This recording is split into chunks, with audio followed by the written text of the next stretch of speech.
Great. Okay. So last week we still have some Mikorot to look over from last week. So let's take a look at those. Let me just share the screen here.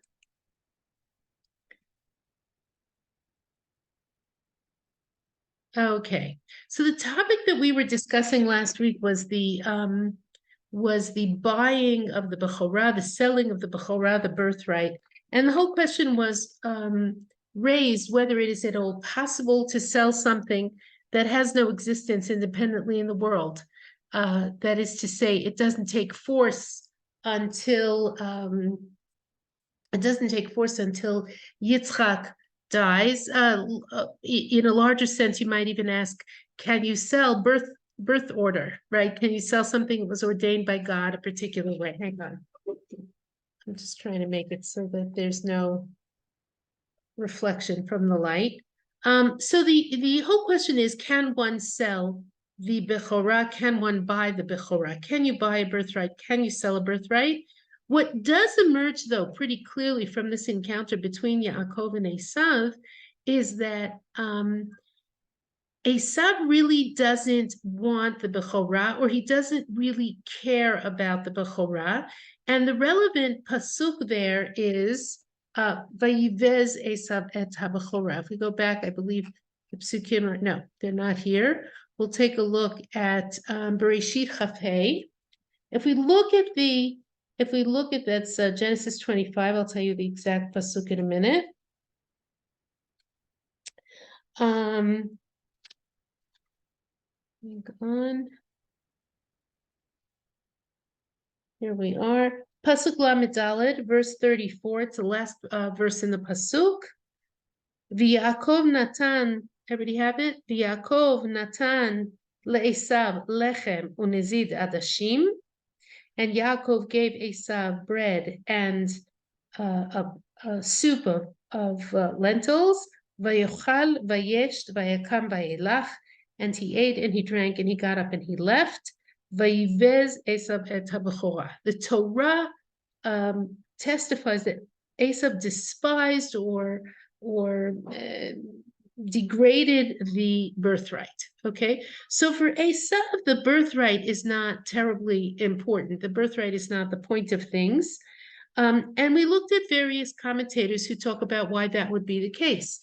If Esav is a man who lives very much in the moment, and that's all that is of importance to him, then the idea of inheriting something that will only be of utility to his children, or will only come into force after he dies, or he's afraid his life will be too short for him to even get to the birthright. If we say that the birthright only comes into force after his father's death, his lifestyle is such, the way he lives his life, his profession is such that he endangers himself every day, and he's very much afraid he won't live to inherit the birthright. So if that's the case, for Esav, the birthright is of almost no utility. It doesn't matter to him in any way, as opposed to Yaakov, for whom the birthright is attached to the service of God, the future of his children, his descendants as a nation.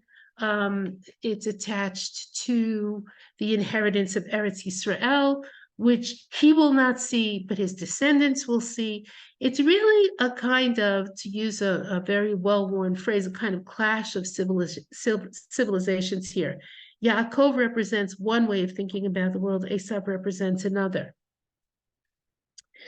And here we also discussed the fact that according to the Rashbam and others, the sale of the Bechorah, the price of the Bechorah, the price of the birthright, was not the soup.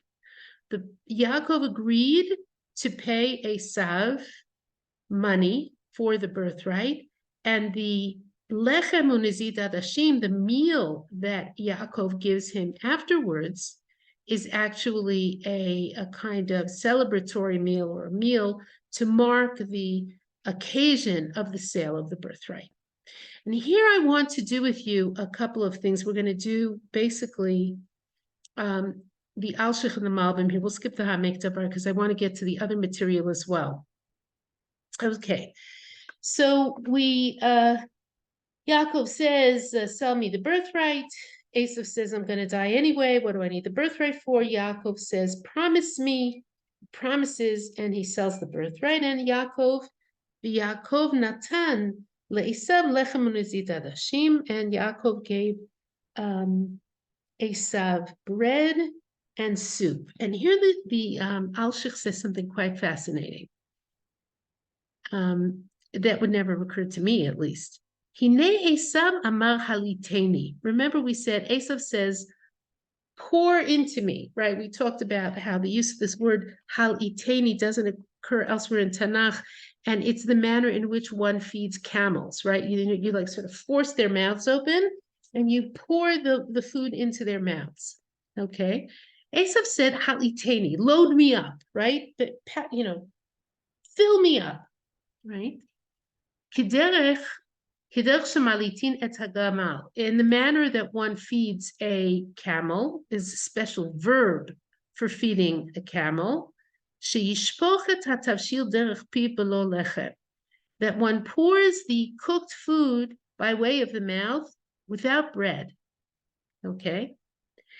Yaakov, sorry, this is not working. Hang on. I'm sorry, ladies. Not ladies, everybody. I have to fix it. Okay, here we are. But Yaakov saw this way of eating is the way of people who gulp their food down, who are starving.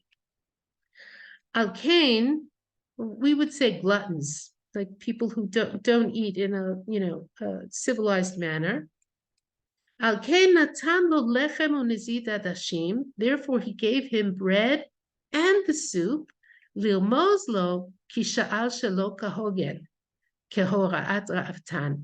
To hint to him that he had asked improperly, like the orders given by a starving person, but rather, ach, yochal le'at belechem kiderech anashim, that he should eat slowly with bread like people eat, not like animals eat. And here again, in this small detail, the way that the Alshich sort of sets up our understanding of what's happening here is that, bread requires preparation. Bread requires slowing down to eat. You can't just gulp it down. You have to chew it. You have to swallow it. You have to eat it relatively slowly compared to, let's say, just slurping down some liquid. And that's the way Esav eats. Esav says, just pour it in. Like sometimes you watch teenage boys inhale a meal and you think, did they even taste that? Right? Did it go in at all? Eating with bread, Yaakov is the same way. He's the one who cooks the soup for those who are mourning. Yaakov makes bread and he serves with bread. He's sending Esav a message about slowing down and delaying gratification a little bit. Okay. Od kiben v'Yaakov natan Esav lechem unezid adashim. The text is also telling us, it also wishes to tell us, that Yaakov gave Esav bread and the lentil soup, achlo yayin, but he didn't give him wine. Now, this is important because this is the Alshich at his harshanut best. This is the kind of detail he pays attention to, and it's very revealing. What does it say? He gave him bread and lentil soup. And then it says about Esav, vayochal, he ate, vayesht, he drank, right? Vayakam, he got up, vayelech, and he got up and left and abused the birthright. Now, in the ancient world, people didn't drink water much, unless you were by a flowing stream and you knew that the water source was clean. Well water was not. People drank wine, right? So Yaakov gives Esav bread and meat, bread and lentil soup, but not wine. Kidai lo admimut arzariyuto, because the ruddiness of his cruelty was enough for him. Meaning, the danger is that if he gives him wine, he will further inflame that quality in Esav of ruddiness, of too much vitality, too much, which in Esav translates itself into cruelty. But here, even though Yaakov didn't give him bread, he didn't give him wine, he ate.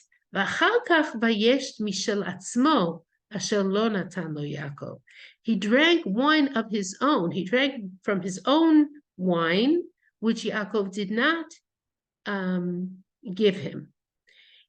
So in other words, Esav, it's interesting. He comes back from the field exhausted and hungry, but he's carrying wine. He's carrying wine. And that's also sort of revealing, and it's a detail again. Now, I could hear the Rashbam saying the Rashbam was well before the Alshich, but I could hear him saying to the Alshich, it doesn't say wine, or it doesn't say water, because it doesn't have to be mentioned. Of course, Yaakov gave him something to drink as well.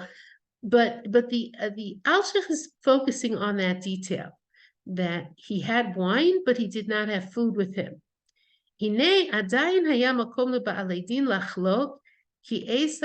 so that leads us to his next thing, the next thing that he notices here, which is that there would be people of a legal turn of mind who would have room here to question or dispute of the sale of the Bechorah. Ki Esav lo yada shovi ha-Bechorah ve'elka. Okay, so in other words, let's think about this for a moment. The Alshich is saying, we have room here, though, to launch a kind of defense of Esav here, a defense of Esav, and the question of a forced sale or a problematic sale, what we would call a mekach tot, a mistaken deal, right? That you could say Esav had no idea of the true value of the Bechorah and its worth. Kidei sheto'il mechila ולפחות עד שילך למדרש שם ועבר וכיוצא בה לשאול. I'm sorry, let me break that up again differently. It gets too long. He doesn't know the value of the Bechorah, kidei sheto'il mechila, so that it would be possible for him to change his mind. ולפחות עד שילך למדרש שם ועבר וכיוצא בה, at least until he could go to the study hall of Shem and Eber, or to some house of law, right? Lish'ol, to ask. Od yado netuya lachzor bo. He would still have time to change his mind. Okay, in other words, look, let's think about what just happened here. This whole deal gets settled very, very quickly. He comes in, he says, you want to sell? He says, okay, I'll sell. He sells, he gives him a meal, boom, boom, boom, boom, boom. And Esav has not had time to think about the value of what he has sold.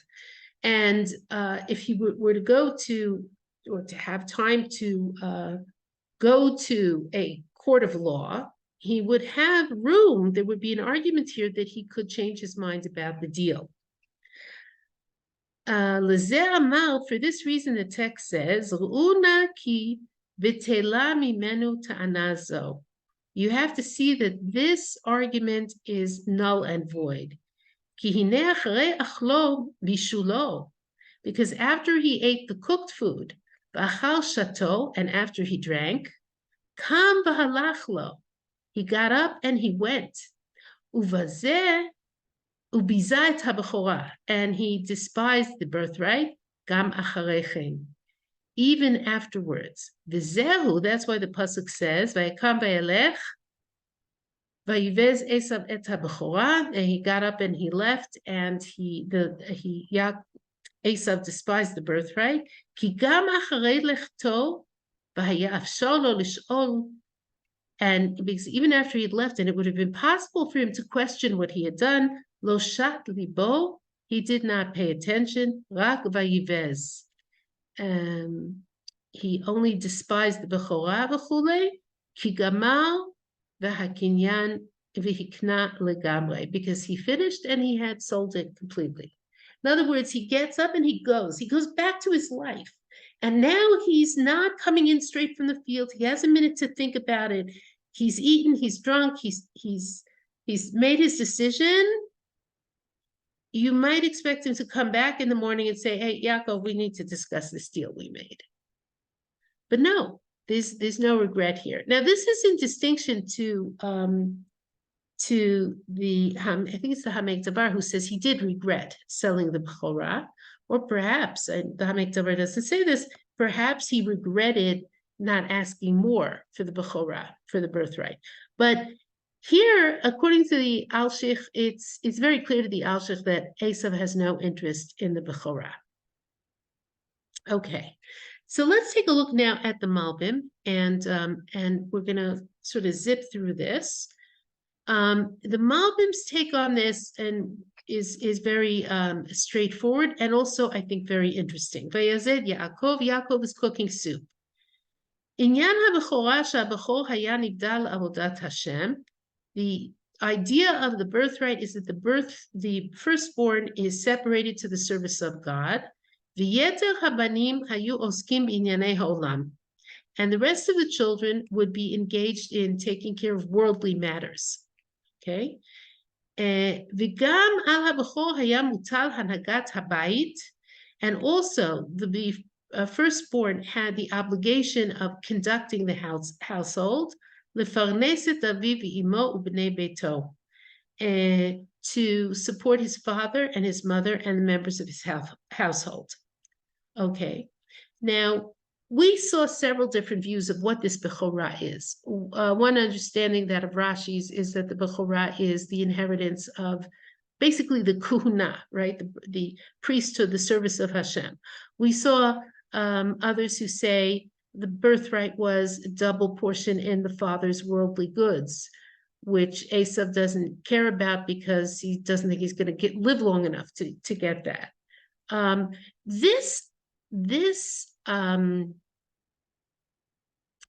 reading of the Malbim is that the Bechorah had two implications. One is the eldest child would be dedicated to the service of Hashem. Remember, before Chet HaEgel, before the sin of the golden calf, the firstborn did have that role, right? And that's why the firstborn children of all of the men of all of the tribes are swapped over with the Kohanim and Leviim after Chet HaEgel.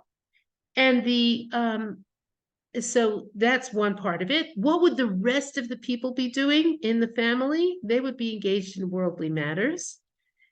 And along with this privilege of serving Hashem, the Bechor had the responsibility to support his father and mother and the members of his household. That's also why, and this is also in many cultures, you see this, that the oldest brother has a special status in the family, and he has authority akin to the authority of the father. Like if your parents are gone and your older brother disapproves of your marriage or thinks that you shouldn't move away or wants you to do X, Y, or Z, you have to do it. We even have that idea of kibud av'em extends to some extent in halacha to the oldest son. My brother never tried 3 sisters. You're just not going to win on that one. But anyway, that's the idea. Yaakov lo nitzava habechorah ba'avur sheirash pishnayim or ba'avur hakavod. Yaakov did not desire the birthright because it would enable him to inherit double, or because he wanted the honor. Rak sheratza shu yeh hayoresh mehabrachot ha'elokiyot b'inyanim hanafshiyim, but rather he wanted to inherit the divine blessings in spiritual matters. V'chein b'Yerushat ha'aretz. He wanted to inherit Eretz Yisrael. Why? Ba'asher ra'a she'Esav eino ra'ui lezeh. Because he saw that Esav was not fitting for this. V'hu atzmo, and Esav himself, hitrachek b'chiyuv shemutal al habechor u'ma'as habechorah. He distanced himself from the obligations that are placed upon the firstborn, and he despised the birthright. Kemo shene'emar, as it says, Vayazed Yaakov nazid. Yaakov is cooking soup. Shehanazid ma'achal bnei habayit nazad Yaakov. Yaakov brewed the food for the people in the household to eat. V'zeh haya mutal al Esav. this was incumbent upon Esav. V'lo ratza litasek ba ki haya ish sadeh. And he did not want to engage in this because he was a man of the field. Another way to put it is this. Grandfather has passed away. Father is mourning. Who should take charge of the proper conduct of the mourning, the food for the mourners, the way the household should be run? Who's supposed to be doing that? The firstborn. Who does it? Yaakov. Esav is a man of the field. He is not a man of the house. You can't see if Yaakov had a sister or Esav had a sister. It would be hard to picture Esav worrying about marrying off his sisters or taking care of the orphaned children of his brothers, right? This is not Esav. Esav is a man of the field. He's not domestic. And I think that the setting here, it's true, by the way, that he does bring his father gifts of game, but that's because he has a special relationship with his father and he wants his father's approval. But I think it is sort of emblematic that the scene here opens with Yaakov doing something very, very domestic, right? And Esav coming from hunting, coming from the field. Uvifrat, especially since lechazal, according to Chazal, shahaya sudat habra'a al mot Abraham.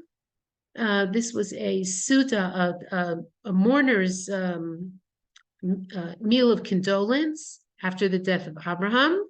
If you follow that Chazal to its conclusion, he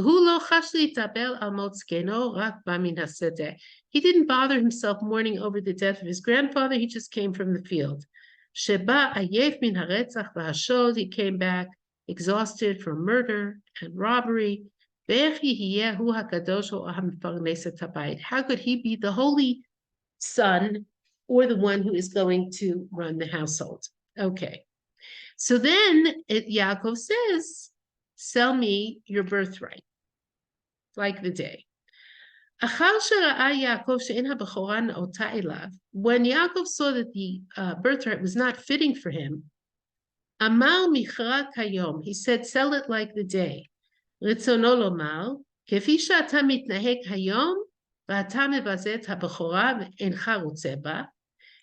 According to the way you're conducting yourself today, and you are despising the birthright, the responsibilities of the birthright, and you don't want it, Michal Tali, sell it to me. It's almost like saying, Esav, here's a snapshot of you right now. Do you look to yourself like a person today, right now, in this moment in time? Do you look like a person who wants the Bechorah? You don't want it. Give it to me. Okay, he's giving you, I could spend time on the grammar, but I'm going to skip it because I'm sure you don't want to hear it. Okay. Okay, let's go on. He says the word michra implies that it's already sold to me, right? You've already sold it to me. You're not conducting yourself with regard to it. And here's the image that follows now that the Malbim uses to talk about what the situation is like. This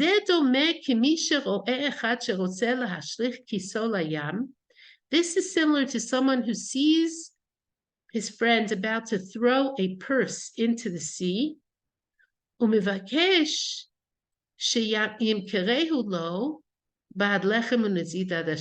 he asks him to sell him the purse for just bread and a mess of soup.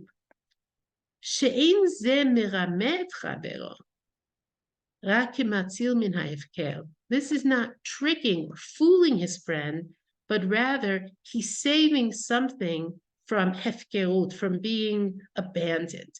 Now here I just want to stop and sort of make something of a sociological point here, a historical point. We know that the story of the Mechirat HaBechorah and the stealing of the brachot for Bnei HaGolah, certainly for European Jews, is a very sore point, right? The story of the relationship between Yaakov and Esav, I may have mentioned this before, Here in Eretz Yisrael, and especially among Edot HaMizrach, among people who come from Middle Eastern countries, the painful story is the story of the relationship between Yitzchak and Ishmael. For Jews of the Gola in Europe, in Eastern Europe, places like that, Jews who did not, or let's put the non-Jewish world with which we in the Ashkenazi world struggled, was the world of Esav's descendants, right? So is a lot of, there's also a lot of anti-Semitic stereotype. There are stereotypes that attach this image of Yaakov tricking Esav into selling the Bechorah. He's too hungry to question the price. Yaakov steals the blessings from Esav. It's a sore point. It's a sore point. It's part of the image of the tricky Jew.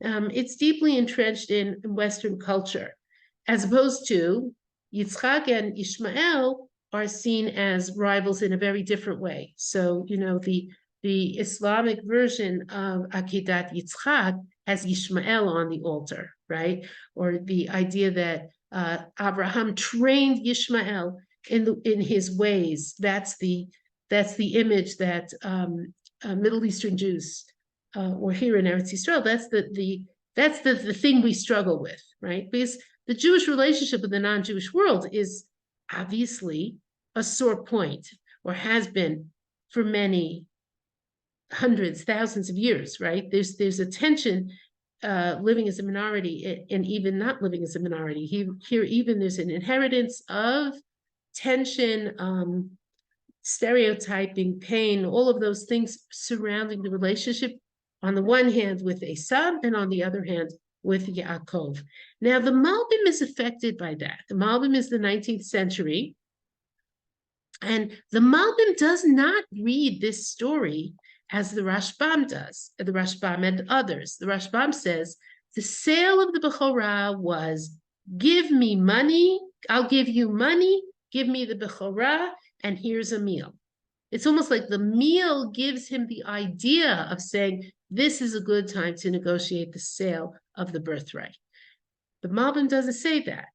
The Malbim sees it in a completely different way. And if we go back to the screen now, it's back to the sources, I think this will be very clear. He says, and he bases it on something in the grammar, which I'm not going to trouble you with because it would take too long to explain. But he says, look, from Yaakov's perspective, the Bechorah was already his. The birthright was his because he wanted it. And Esav wasn't using it, so to speak. He wasn't taking the responsibilities associated with the Bechorah. So what he says to him is, it already belongs to me, or right? Yeah, give it to, let's make it official. Let's seal the deal, right? Let's make it official. And this is like someone who sees his friend throwing a purse into the ocean, into the sea. And he says, you know what? If you're throwing it away, sell it to me. I'll give you a bowl of soup and a piece of bread. This is not tricking the person. It is saving something that has been cast aside. Which means what? Esav was going to cast aside the Bechorah. He was not intending to fulfill the conditions of the Bechorah, to do what a Bechor has to do what a firstborn has to do.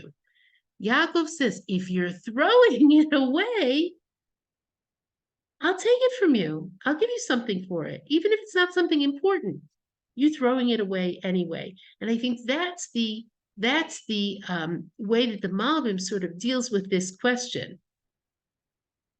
So Esav says the following: Vayomer Esav, and Esav says, Hine anochi holech lamut, I am going to die. Lama zeli bechorah, what do I need the birthright for? Esav heshiv lo, Esav answered him, Halo ha-bechorah hi davar shelo yimtza adam mimena shum hana'ah ba'olam hazeh.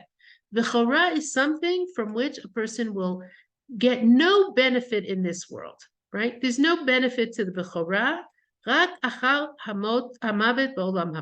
It only will give benefit after death in Olam Haba. על זה אמר, בעת שאלך למות, למה זה לי בכורה? At an hour that I am going to die, what do I need Bechorah for? Ani Ritzono Lomar, which is to say, Ani Eini Ma'amin Ba'olam Haba Klal. I don't believe in Olam Haba. I don't think there is life after death. I don't think it fits with who Esav is. You live in the moment, you live while you're alive, then you die, and you're gone. You haven't made any kind of impact on the world or done anything of spiritual significance. Your soul is, you're not into the whole soul concept here. V'da'ati, and my opinion, my belief is, she'elech lamut v'lo echyeh od ba'olam haba. I'm going to die, and I will not live again in the world to come. V'im kein lama ze li bechorah, asher ze li bechorah. And he said, why should what do I need the bechorah for, if that's what my bechorah is? Ritzono lomar, which is to say, he says, lama ze li bechorah. Why is this for me a bechorah? Shezeh dehainu hamavet, that is to say, this, i.e. death, umasha acharav, yihiyeh bechorah. And what happens afterwards is my bechorah. I'm going to die. And what happens afterwards is my bechorah, which is exactly 0. He did not believe in the resurrection of the dead. And then Yaakov goes on and says, make it a promise to me. And here the Malbim repeats some of the ideas we've seen before, that basically you can't take possession of something that doesn't actually exist in the world. So he wants it to be an oath rather than a purchase, right? He wants to reinforce the purchase with an oath. And okay. And there are those who say, he's citing the Rashbam, those who say he actually sold it to him for money. And Yaakov gave Esav, now here's this very nice reading he does. Yaakov gave Esav bread and soup. Why? Sheme'ata hutal al Yaakov parnasat habayit. Because now who's responsible for feeding the members of the household? Esav's gotten rid of the Bechorah, the responsibility of feeding the members of the household. So who has to feed whom here? Yaakov has to feed Esav. And the text tells us that Esav did not regret his deed at all. Even after he had eaten, he despised the birthright. And from this we learned, from this it is explained, he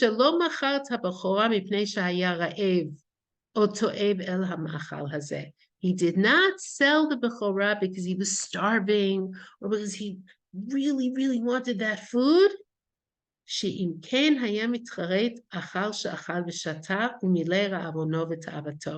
Because if he had sold it out of an immediate desire for food or out of extreme hunger, he would have regretted it after he was no longer hungry.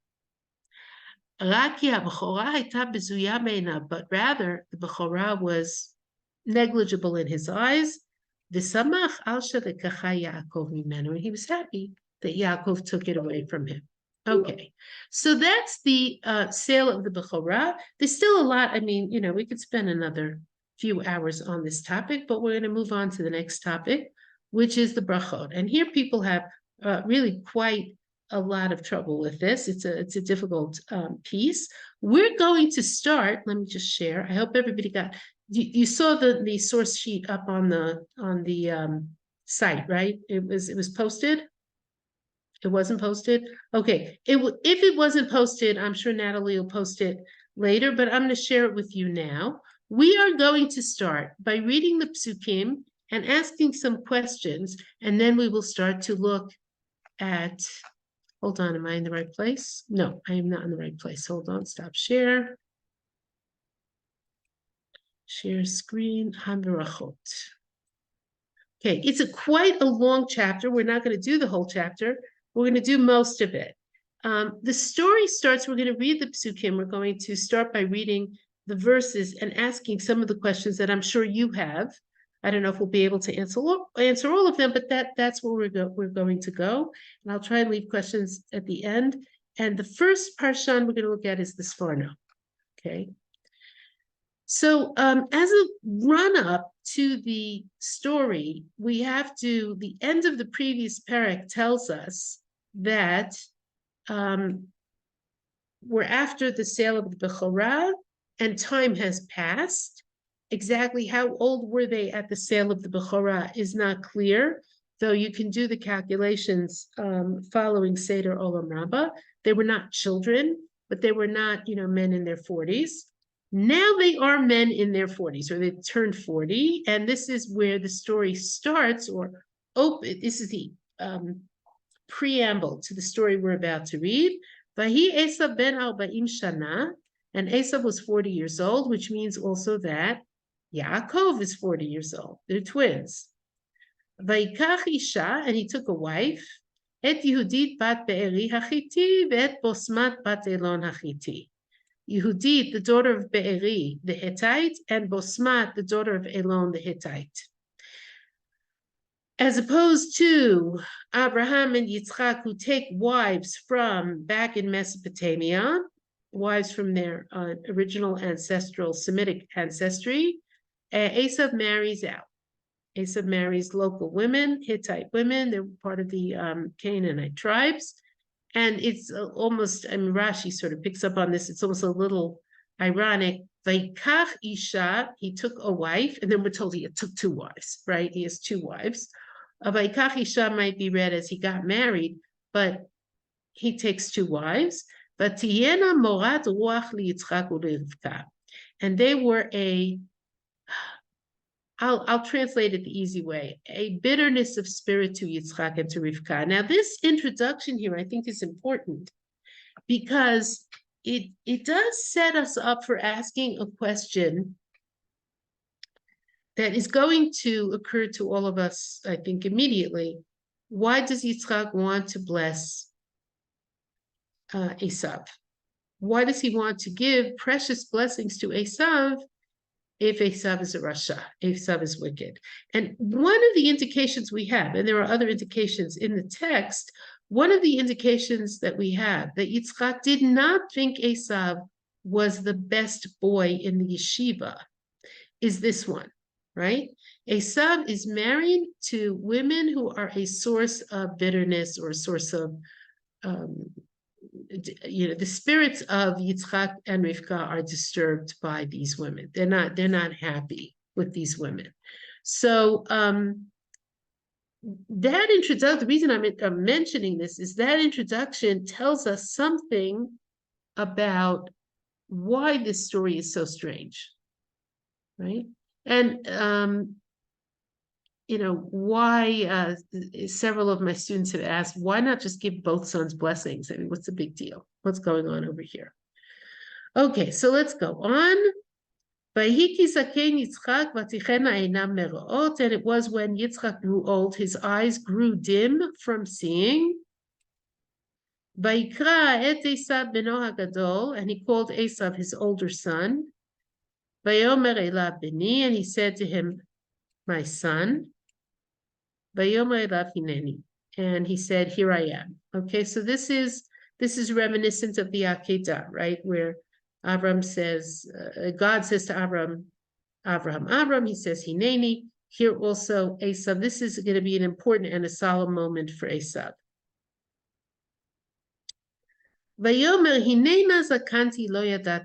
He said, I have grown old and I don't know the day of my death. Rashi explains here that, of course, no one knows the day of their death. So what this is a fairly obvious statement, but rather Yitzchak is coming to an age where he's close to the age of death of his mother. And he doesn't know if he's going to live as long as his father or he's only going to live as long as his mother. But he's at the age where a person starts to think about putting their house in order, starting to, wrap things up or settle affairs of a state, and setting their children up in life. Vata, and now, Sana kelecha telicha v'kashtecha. Pick up, please, your vessels, your tools, and your quiver and your bow, quiver for holding arrows. V'tzei hasadeh v'tzuda litzayit. And go out to the field and hunt me hunting. V'aseli mat'amim ka'asher ahavti, and make for me delicacies the way I like. V'havia li v'ochela, and bring to me and I will eat. Ba'avur tivarechecha nafshi b'terem amut, in order that my soul will bless you before I die. Okay, so this is a little strange. Let's think about this. Let's think about the situation here. When we compare these blessings to the blessings that Yaakov gives his sons, first gives to Yosef, and then all of his sons later, before he dies, the blessings he gives to Menashe and Ephraim. When Moshe Rabbeinu blesses Bnei Israel, we just have to ask, what's with the meal? Why is he asking Esav to bring him a meal before he gives a blessing? Okay, now what's that about? And we're going to see how the Mefarshim handle that question. But it's clear that he's intending to bless only Esav, which leads to another question. Why is he only going to bless Esav, right? When we see Yaakov blessing his sons, and in Yosef's case, his grandsons, he doesn't bless one to the exclusion of the other. Okay, let's go on. Okay. V'Rivka shomat v'daber Yitzchak el Esav beno, and Rivka was listening when Yaakov spoke with Esav his son. Vayelech Esav hasadeh latzud zayid la'avi, and Esav went to the field to hunting to bring. V'Rivka amra el Yaakov bena, and Rivka said to Yaakov her son, Lemor. There's some interesting grammatical things going on here, but I'm not going to make you crazy about that. Hine shamati et avicha medaber el Esav achicha lemor. Here I heard your father speaking to Esav, your brother, saying, Havia li tzayid v'aseli matamim v'ochela.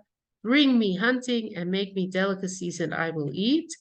Va'avarechecha lifnei Hashem lifnei moti, and it will bless you before Hashem, before my death. And Rivka basically says to Yaakov, I was listening and I heard, and your father's about to give a blessing. And of course, the biggest question that we have to ask with regard to this next part of the story is in Pasuk Chet, V'ata b'ni shma v'koli, and now my son, listen to my voice, Lasher ani mitzava otach, to that which I will command you. Lech na el hatzon, go now to the sheep. V'kach li misham shnei gedayei izim tovim, and take for me there two good kids. Ve'eseh otam matamim la'avicha kasher ahev, and I'll make them into a delicacy like your father likes. Veheveta la'avicha v'achal, and you will bring it to your father, he will eat. Ba'avur asher yibarechecha lifnei moto, in order that he should bless you before his death. Okay, if the story were not so familiar, and if we did not have, of course, our picture of Rivka Imenu as a righteous woman, this is a fairly astonishing thing to do here. What Rivka wants her son to do, and he's not a child, he's a man, right? What she wants her son to do is deliberately deceive her blind husband, right? And go in there and get the blessings that are intended for his brother. And one might think this is not going to end well, right? Why does Rivka do this? So that's I think the biggest question that we have to ask here. We have questions about Yaakov as well, And we have some questions about Yitzchak, but the big question is, why does Rivka engage in this deceit? And by the way, we don't see her criticized by the biblical text for this deceit at all. Question to you, why did she ask Yaakov to get the two izim? Why she didn't do it by herself? Maybe she didn't want to be seen to be doing it, or maybe because, it's a hassle to bring two goats from the flock. Or maybe she wanted him actually to be active. Maybe, but I think the problem here is any way you slice it, the worst thing Yaakov does is not getting these two izim, right? That's not the big problem here. She sent him to get the izim. She sent him to get the kids, the baby goats, but she's about to send him to deceive his father. I mean, he acts with azut metzach. Well, that's not the Midrash says. Something else, that he was shaking and weeping and terrified. But anyway, let's keep going. Let's read the psukim first. Vayomer Yaakov I got the pun. Okay. Vayomer Yaakov el Rivka imo, and Yaakov said to Rivka, his mother, what do we expect him to say? What's the thing we expect Yaakov to say? Ima, I can't do this. That's what we expect Yaakov to say. I can't do this, right? It's wrong. That's what we expect Yaakov to say. That's not what he says. Hen Esav achi ish. Sorry, my mouse is giving me a little trouble here. Hen Esav achi ish sa'ir v'anochi ish chalak. Here, Esav, my brother, is a hairy man, and I am a smooth man. Ulai musheni avi. Perhaps my father will stroke me. And I will be in his eyes like someone who tricks him. And I will bring upon myself a curse and not a blessing. So what's wrong with this picture? What's the difficulty that we have here? We expect Yaakov to refuse.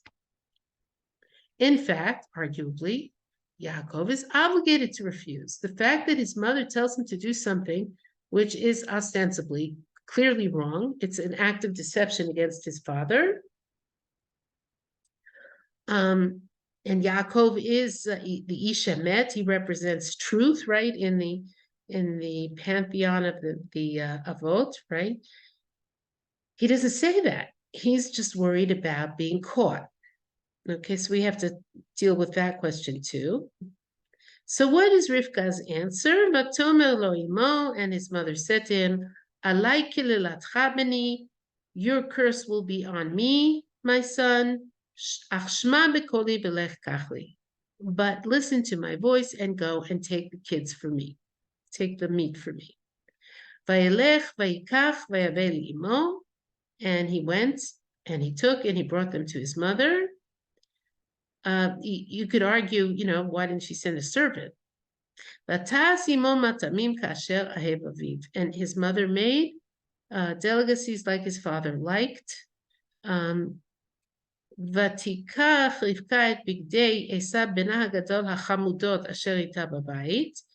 Rivka took the good clothing of her older son that were with her in the house. Vatalbeshet Yaakov ben Hakatan, and she clothed Yaakov, her younger son. So in other words, she takes, Rashi asked, what is his Shabbos suit doing in his mother's closet? He has two wives. And the answer is he didn't trust his wives to not sell his Shabbos suit. But okay. But his good clothing is in his mother's house. And the skins of the goats she clothed onto his arms, and on the portion of his neck. And she put the delicacies and the bread that she had made in the hands of Yaakov, her son. Okay, so the Sforno explains. Aseli matami. Why does Yitzchak ask for delicacies? רצה במטעמים כדי שיתעסק בכיבוד אב, ובזה תחול עליו הברכה. Why does Yitzchak want him to make delicacies? Because he wants Esav to engage in the mitzvah of honoring his father, and in merit of this, the blessing would rest upon him. Let's keep going. Because although he did not recognize the greatness of Esav's evil, mikol makom lo chashav oto l'ra'ui shetachul alav ota habracha shehaya b'libo lebracho. In any event, he did not think he was fitting for the blessing that he had in mind to give him would rest upon him. Okay, so why does he want the meal? The meal is something akin to what is Yitzchak want? He wants Esav to do something that will make him worthy of the blessings he wants to bestow upon him. Because although Yitzchak did not realize exactly who Esav was, he did know that he was not worthy of the kind of blessing he wanted to give him. And so he's trying to sort of elevate Esav in this way. And therefore, when he blessed Yaakov after this, when he knew that since he knew that he was worthy of a blessing, lo sha'al mat'amim, he did not ask for delicacies, v'lo bikesh davar, and he did not ask for anything. Uvecho techef b'omro v'kel shakai yivarech otcha, and blessed him immediately in saying, and the Lord will bless you. What's the Sforno referring to? Well, if you go to the end of the parak, if we get to the end of the parak, what happens is Yitzchak gives Yaakov a blessing too. He gives Yaakov a blessing in the guise of Yaakov. Remember, this is not a mistaken blessing. If you go to the end of Perek Chav, which I suggest you do, after things start to blow over here, Perek Chav Pasuk, it's Perek Chav Chet Pasuk Aleph. Rivka has told Yitzchak she wants Yaakov to go back to her hometown to find a wife there. She doesn't want him to marry a Canaanite woman. Yitzchak agrees. And what does it say in Perek Chavchet Pasuk Aleph, Genesis 28:1?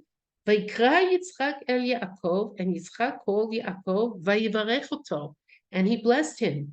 Vayitzavehu, and he commanded him. Vayomer lo, lo tikach isha mibnot Canaan, and he said, do not take a wife from the daughters of Canaan, like Esav's wives that he's not happy with. Kum lech padan aram beta betuel avi imecha. Rise up and go to Padan Aram, to Betuel, the house of Betuel, your mother's father. And take for yourself from there a wife from the daughters of Laban, your uncle, your mother's brother. Now what do we get? Vikel Shakai yivarech otcha, and the Lord Shakai will bless you. V'yafochecha v'yarbecha, and he will make you fruitful and numerous. Vayita the Kahalamim, and you will be a congregation of peoples. V'yitem lecha et birkat Abraham, and he will give to you the blessing of Abraham. Lecha u'lezaracha itach, to you and to your children after you. L'rishtecha et eretz megurecha, that you inherit the land of your sojourning. Asher natan Elokim leAbraham, that the Lord gave to Abraham. Now this is very interesting. After this whole story is over, when Yaakov is, sending, when Yitzchak is sending Yaakov away, get out of town, go marry a girl who is from our Semitic background, right?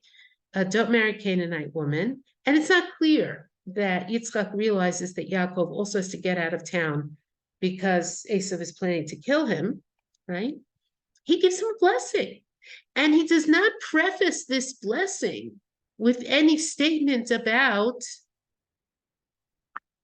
please go bring me something to eat. Please do something for me so that the blessing will come upon you. And this becomes kind of interesting because it complicates our story a little bit. There are two blessings in this story. One is the blessing that Rivka wants Yaakov to steal from Esav. Essentially, that's what it comes down to. And the other is the blessing that Yitzchak very freely gives to Yaakov. And the Sforno takes these two parts of the story here and he says, why does Yitzchak want Esav to bring him something to eat? Because he wants to give him a means of earning or deserving the blessing that he wants to give him. And here I will just skip down to the Orach Chaim, who says something quite beautiful. We're going to read this again, but just as it pertains to what we're going to read it from the beginning. But here I just want to read it as it pertains to this question. The reason that Yitzchak wanted to bless Esav, who was wicked, he thought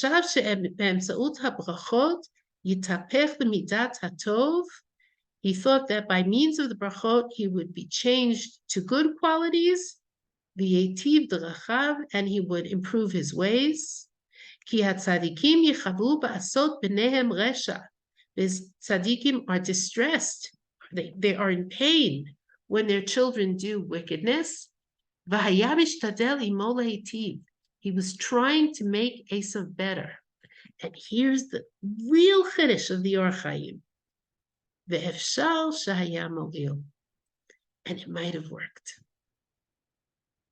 And it might have worked.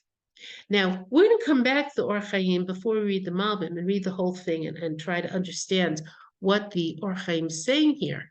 But one answer to the question of why Yitzchak wants to give Esav the brachot, at least according to the Orach Chaim, is because he's hoping the brachot will be transformative for Esav, will turn Esav into the person who deserves his birth order, who was born first.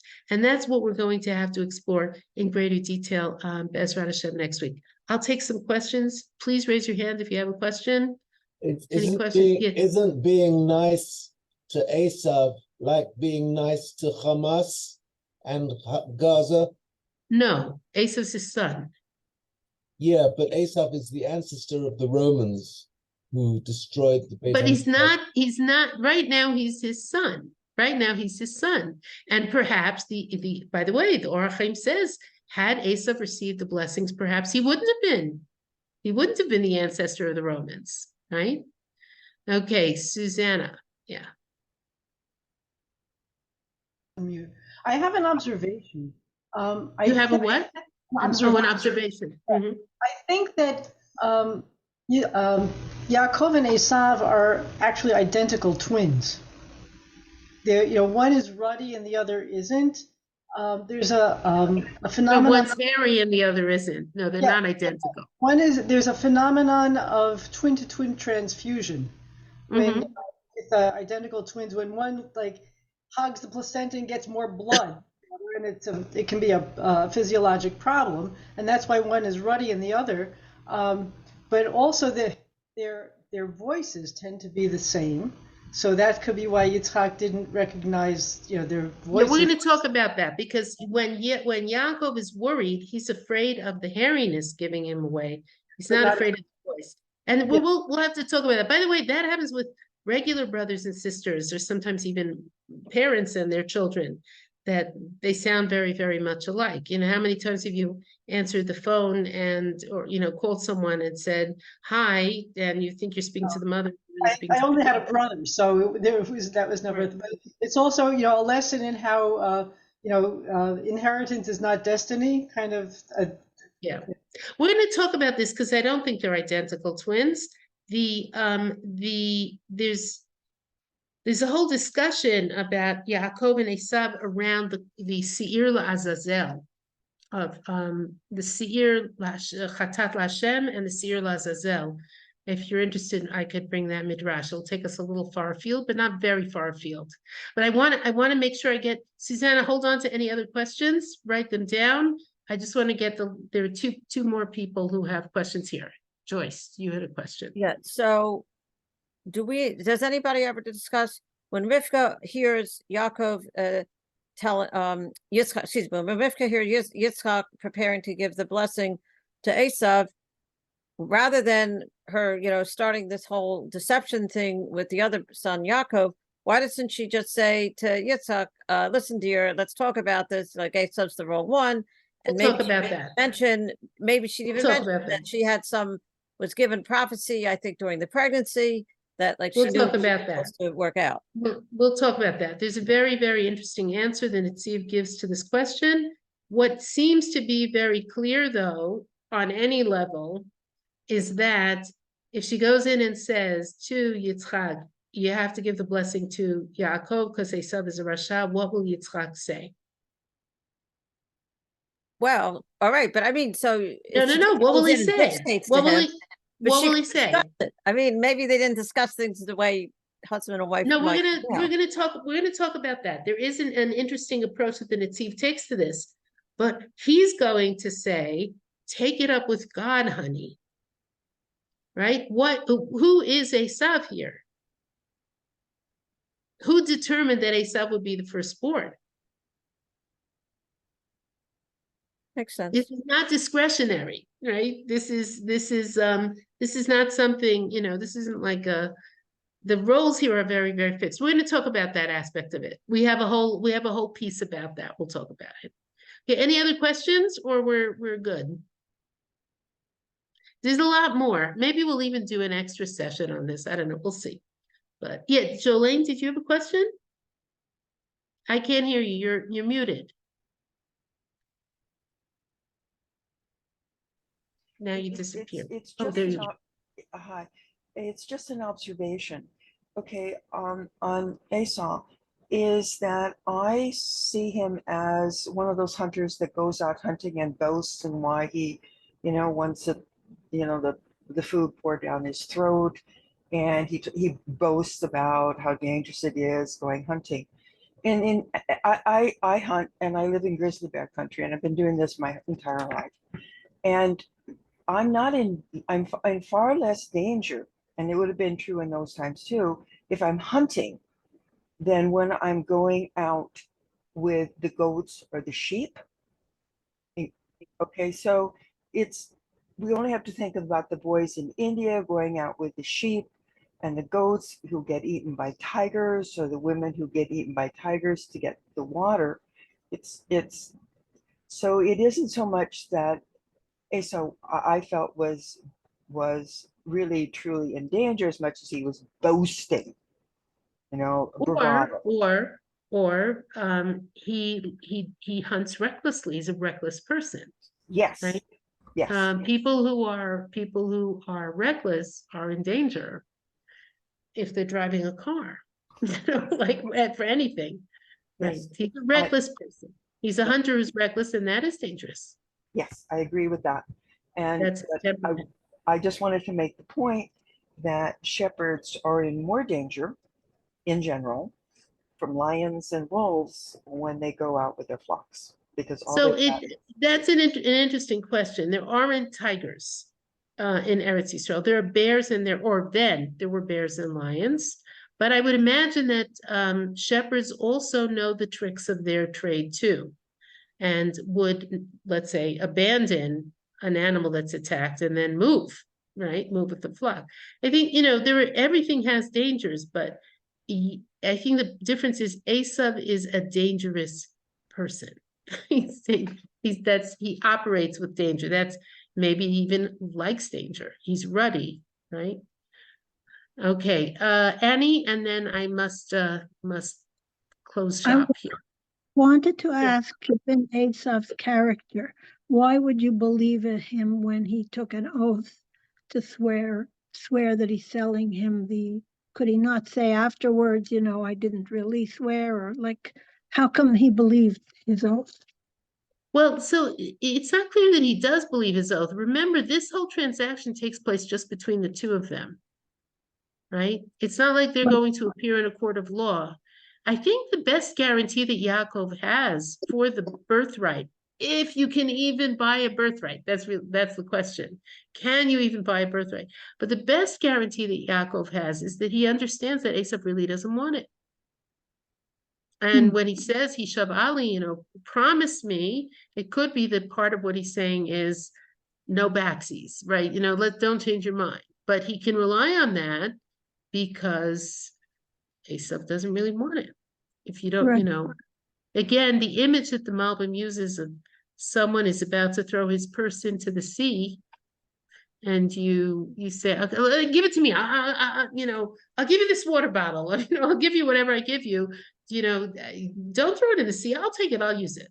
Right. I think that's the best guarantee that he has here. Okay, everybody. See you next week, Bezrat Hashem. Misorot Tovot. Okay. All right. Bye. Let me just close this. 1 second. Bye. Lila Tov. Or for me. Have a nice Thank you. day.